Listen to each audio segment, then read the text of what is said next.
Our collusion and corruption segment tonight, the mainstream media's complicity in the FBI's targeting of President Trump. How do Democrats justify their defense of a government that snoops on and targets private citizens just because the government officials don't like the person's politics? We learned in the memo released today by the House Intelligence Committee and declassified by President Trump that mainstream media outlets like Yahoo and Mother Jones were used by FBI source Christopher Steele to plant stories in hopes of boosting the credibility of the dossier in the eyes of the public.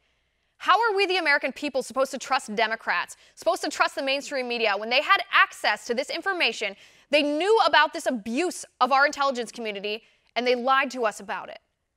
With me now, former CIA officer and national security consultant and at partner Artemis, Sam Faddis. Sam, thanks for being here. Great to be here, Liz.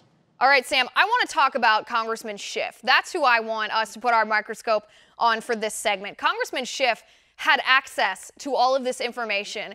Congressman Schiff knew about these abuses in the intelligence community. Congressman Schiff knew that the Steele dossier was the largest, possibly even the only justification for these FISA court orders to spy on Trump campaign official Carter Page. Why on earth would he want to hide that from the American people?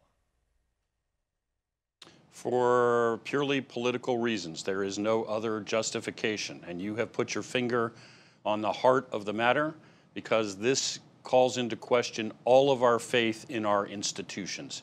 When you are willing to simply, for political purposes, do and say anything, apparently.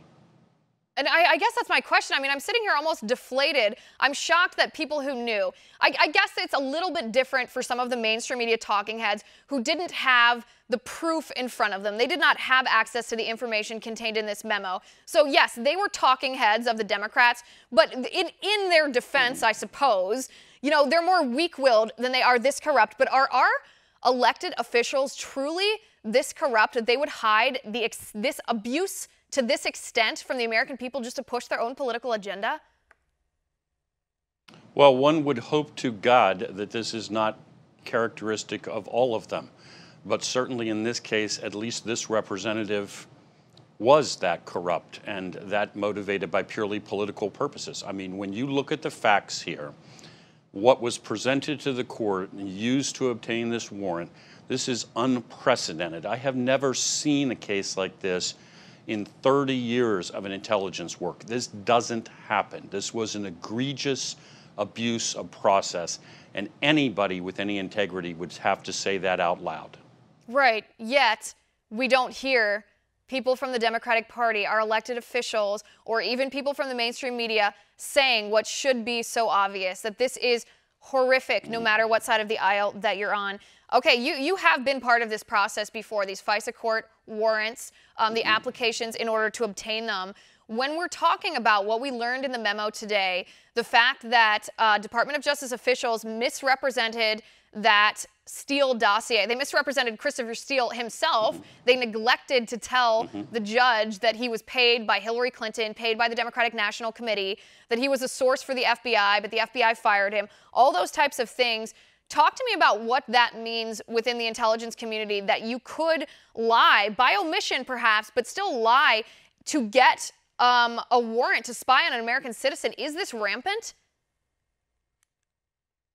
Well, I hope to God it is not rampant now. It is certainly not characteristic of anything that I saw in my 30 years of work in the intelligence community. You have your integrity and your professionalism, and you adhere to that at all times, and you follow those principles.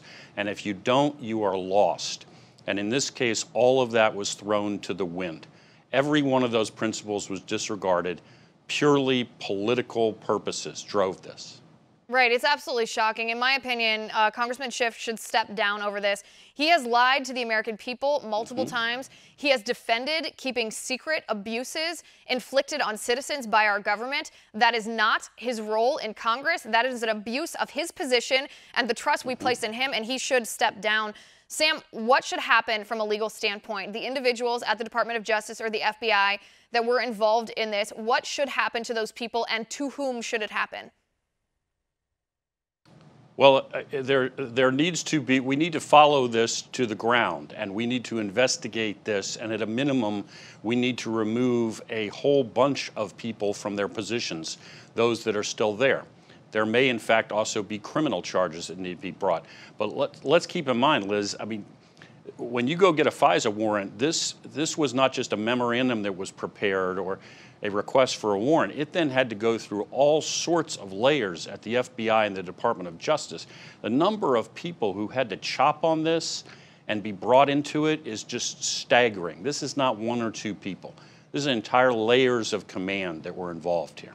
Right. Essentially, the people who should lose their jobs should be like a row of dominoes. This is not one individual or one instance, one isolated instance of abuse. This is shocking. I don't understand, sitting outside of the intelligence community, how something like this could slip through the cracks, how the FBI could have neglected to verify the contents of this dossier before they used it as the primary reason for applying for a warrant like this.